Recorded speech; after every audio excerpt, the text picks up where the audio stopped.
Hi everyone! We're back for another video. Kasama nga pala rito ni mama yung dalawa kong lalaking kapatid.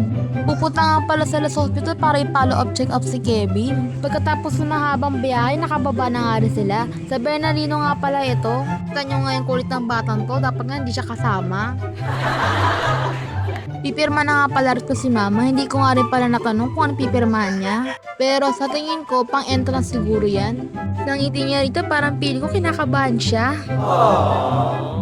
Nakapasok na nga pala sila rito, kaya ngayon hanapin lang nila yung pedya. Dito na kami sa Pedya.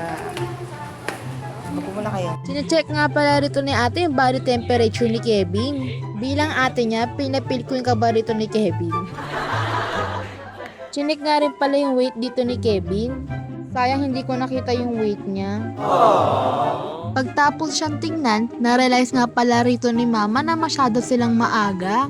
Wala pa kasi rito yung pedya. Siya yata yung magka-follow up check up kay Kevin. Kaya habang wala pa nga yung doktor, bumili nga pala muna si mama ng 2 biscuit para kainin ng 2. Hindi nga pala namin na videohan yung pag-check up ni Kevin sa loob dahil bawal nga raw. Kaya ito, pagtapos ng check up ni Kevin, kumain sila sa Jollibee.